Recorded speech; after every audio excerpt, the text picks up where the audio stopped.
ഇന്നും ഞാനൊരു traditional Malabar recipe ആയിട്ടാണ് വന്നിട്ടുള്ളത്.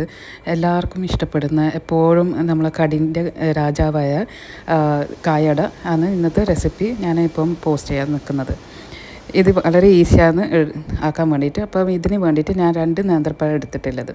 നേന്ത്രപ്പഴം എടുക്കുമ്പം അത് നല്ല ഒരു പഴുത്ത നേന്ത്രപ്പഴം എടുക്കുന്നത് ഏറ്റവും നല്ലത്. അതിൻ്റെ മധുരവും എല്ലാം നല്ല കൂടിയിട്ട് കിട്ടും. അപ്പോൾ ഇതിൽ ഞാനിപ്പം കുക്കറിലാണ് ഇത് വേവിച്ചെടുക്കുന്നത്. കുക്കറിലേക്ക് 2 നേന്ത്രപ്പഴം ഇട്ടിട്ട് വേവിച്ചെടുക്കാനാണ്. അപ്പോൾ ഇത് കുക്കറിലേക്ക് വരുമ്പം ഒരു 5 6 വിസിൽ, അത് നല്ല പഴുത്തതാകുമ്പം നമ്മൾ ഈ നാട്ടിലെല്ലാം കിട്ടുന്നത് ഒരു 5 6 വിസിലാണ് വേണ്ടി വരുന്നത്. അപ്പോൾ അത് ആ ഒരു സൈഡിൽ നിന്നാകുമ്പം നമ്മൾ ഫില്ലിങ് റെഡിയാക്കാം. അപ്പോൾ ആദ്യം ഞാൻ നട്ട്സും കാഷ്യൂസും മുന്തിരിയും കൂടി ഗീയിലാണ് ഞാൻ വറുത്ത് കോരിയെടുക്കുന്നത്. അപ്പോൾ നല്ല ബ്രൗൺ ആയിട്ട് വരുമ്പം അത് സൈഡാക്കി വെക്കാം. നമ്മളെ ഇഷ്ടത്തിന് ഞാനിപ്പം കുറച്ച് അധികം ഒന്ന് നട്ട്സൊക്കെ എടുത്തിട്ടുള്ളത്. അപ്പോൾ ഇതിന് വേണ്ടിയിട്ട് ഞാനിപ്പം 2 മുട്ടയാണ് എടുക്കുന്നത്. അപ്പം 2 മുട്ട എന്ന് പറയുമ്പോൾ നമ്മൾ വലിയ മുട്ടയാണ്, സൈസ് വലുതാണെങ്കിൽ 2 മതി. അപ്പോൾ ചെറുതാണെങ്കിൽ നമുക്കൊരു 3 മുട്ട മതിയാവും. ഇപ്പോൾ ആദ്യം അതേ ഗീ പൊരിച്ച നെയ്യ് ഉണ്ടായിരുന്നല്ലോ, അപ്പോൾ അതിലേക്ക് തന്നെ 2 മുട്ട ഞാൻ ജസ്റ്റ് മീഡിയം ഫ്ലെയിമിൽ വെച്ചിട്ടൊന്ന് സ്ക്രാമ്പിൾ ചെയ്ത് എടുക്കുന്നുണ്ട്. അപ്പോൾ നമ്മൾ ഇപ്പോൾ ഇത് എൻ്റെ രീതിയിലാക്കുന്ന ഒരു കായയുടെ റെസിപ്പിയാണ്. അപ്പോൾ ഞാൻ കൂടുതൽ റോസ്റ്റ് ആക്കിയിട്ടില്ല. ഇതിന് വേണ്ടിയിട്ട് 2 ടേബിൾ സ്പൂൺ പഞ്ചസാര പൊടിച്ചത്, ഏലക്കായും കൂടി എല്ലാം കൂടിയിട്ട് ഞാൻ ഇതൊന്ന് പൊടിച്ചെടുത്തിട്ടുണ്ട്, ഇതിലേക്ക് ആഡ് ചെയ്തിട്ടുണ്ട്. പിന്നെ ഇതിൻ്റെയൊക്കെ കൂടെ തന്നെ 1 ടേബിൾ സ്പൂൺ അധികം കൂടി ഇട്ട് കൊടുത്തിട്ടുണ്ട്. അപ്പോൾ ഈ മുട്ട ഇങ്ങനെ ചിക്കിയെടുക്കുമ്പം നല്ലോണം ഒന്ന് ചിക്കിയിട്ടെടുക്കണം, നല്ല പൊടി പോലെ. അപ്പോൾ അത് വേഗം റെഡി ആവുമല്ലോ. അപ്പോൾ അത് റെഡിയായിട്ട് സൈഡിലാക്കി വെക്കുമ്പോഴേക്ക് നമ്മൾ ഇവിടെ കായ് നല്ല വെന്ത് വന്നിട്ടുണ്ട്. അപ്പോൾ നല്ല ഒന്ന് സോഫ്റ്റായിട്ട് നോക്കുക. അത് ആയിട്ടില്ലെങ്കിൽ ഒരു 1 2 വിസിലും കൂടി നിങ്ങൾക്ക് വേവിച്ചെടുക്കാവുന്നതാണ്. അപ്പോൾ ഞാൻ ജസ്റ്റ് ഇത് 2 കായ് ആയതുകൊണ്ട് ഞാൻ ഫോർക്ക് കൊണ്ട് തന്നെ ഇതൊന്ന് ഇതാക്കി വെക്കുന്നത്, സ്മാഷാക്കി വെക്കുന്നുണ്ട്, ഉടച്ചെടുക്കുന്നുണ്ട്. അപ്പോൾ ഞാൻ നെയ്യ് കുറച്ച് എടുത്തിട്ട് കൈക്ക് ഇങ്ങനെ തടവിയിട്ടാണ് ചെറിയ ഉരുളകളാക്കിയിട്ട് എടുക്കുന്നത്. അപ്പോൾ ഓരോരാൾക്ക് വലിയ കായയുടെ ആയിരിക്കും, ചെറിയ കായയുടെ ആയിരിക്കും ആക്കുക. അപ്പോൾ ആ ഉരുള അനുസരിച്ചിട്ട് നമുക്ക് ചെറുതും വലുതും സൈസ് റെഡിയാക്കുന്നതാണ്. അപ്പോൾ എൻ്റെ ഒരു അളവ് എന്ന് പറയുമ്പോൾ എൻ്റെ ഉള്ളം കൈൻ്റെ ആ ഒരു പാറ്റീസാണ് ഞാൻ ചെയ്യുന്നത്. അപ്പോൾ ഇതിങ്ങനെ എന്താ പറയുക, നമ്മളെ ഈ കൈയിൻ്റെ ഉൾഭാഗത്തിൽ അനുസരിച്ചിട്ടില്ല ആ ഒരു സൈസാണ് ഞാൻ എടുക്കുന്നത്.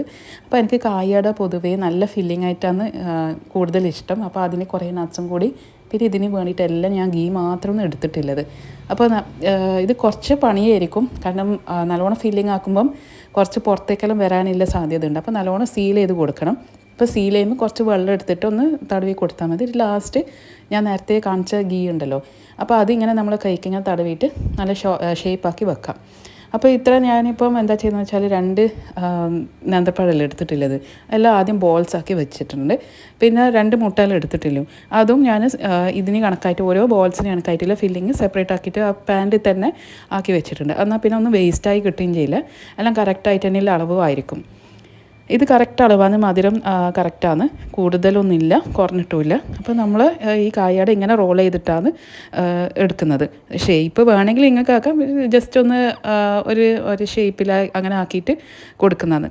എൻ്റെതൊന്നും അത്ര കറക്റ്റായിട്ടുള്ള ഷേപ്പൊന്നും കിട്ടില്ല, ജസ്റ്റ് ഒന്ന് ഓവൽ ഷേപ്പ് ആക്കിയിട്ട് ഞാൻ ഓരോ കായയുടെ ഇങ്ങനെ ഉരുട്ടി വെക്കും.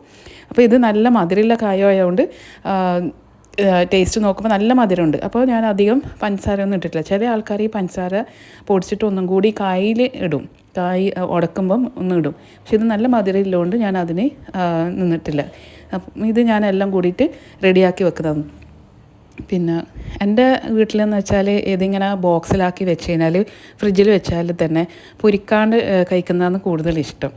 അപ്പം മോനൊക്കെ സ്കൂളിലേക്ക് വന്നാൽ എല്ലാ കുട്ടികളും ആരെങ്കിലും ഉണ്ടെങ്കിലും തന്നെ നിങ്ങളെ വീട്ടിലായിട്ടുണ്ടെങ്കിൽ ഇങ്ങനെ ഹെൽത്തി ആയിട്ട് കൊടുക്കുന്നത് ഒന്ന് ഓയിൽ ഫ്രൈ ചെയ്യണ്ടല്ലോ, ഒന്ന് ഫ്രിഡ്ജിലാക്കിയിട്ട് ഇങ്ങനെ കണ്ടെയ്നറിലാക്കി വെച്ചാൽ ആ ഒരു കായയുടെ അങ്ങനെ തന്നെ എടുത്ത് കഴിക്കുമ്പോൾ അതൊരു ഹെൽത്തി സ്നാക്കുമായി, പിന്നെ എപ്പോഴെങ്കിലും അവർക്ക് വിശക്കുമ്പോൾ ഒന്ന് എടുത്ത് കഴിക്കാനും പറ്റും. ഇതിപ്പോൾ ഞാനിപ്പോൾ ഫ്രൈ ചെയ്യുന്നുണ്ട്, വെളിച്ചെണ്ണയിലാണ് ഫ്രൈ ചെയ്ത് കൊടുക്കുന്നത്. ഇപ്പോൾ ഫ്രൈ പാൻ്റെ ഷാലോ ഫ്രൈ ആയിട്ടാണ് ഇത് ചെയ്യുന്നത്. അപ്പോൾ ഇത് ജസ്റ്റ് പണ്ടൊക്കെ ഇത് നല്ലോണം ബ്രൗൺ ആക്കി ശരിക്കും കറുപ്പ് കളർ തന്നെ വരും. പക്ഷേ ഇപ്പോഴത്തെ കായടൊക്കെ കാണുമ്പം അത്ര ഗോൾഡൻ ബ്രൗൺ മാത്രം, ജസ്റ്റ് ഒന്ന് ആ കളറ് മാറാൻ മാത്രമേ ഫ്രൈ ചെയ്യുന്നുള്ളൂ. അപ്പോൾ ഇതെൻ്റെ കായയുടെ റെഡി ആയിട്ടുണ്ട്.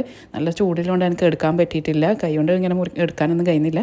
അപ്പോൾ നല്ല ഫില്ലിംഗ് ആയിട്ടുള്ള കായയുടെ റെഡി ആയിട്ടുണ്ട്. എല്ലാവരും ട്രൈ ചെയ്തിട്ട് ഫീഡ്ബാക്ക് അറിയിക്കുക. ഞാൻ അടുത്ത റെസിപ്പി വരുന്നത്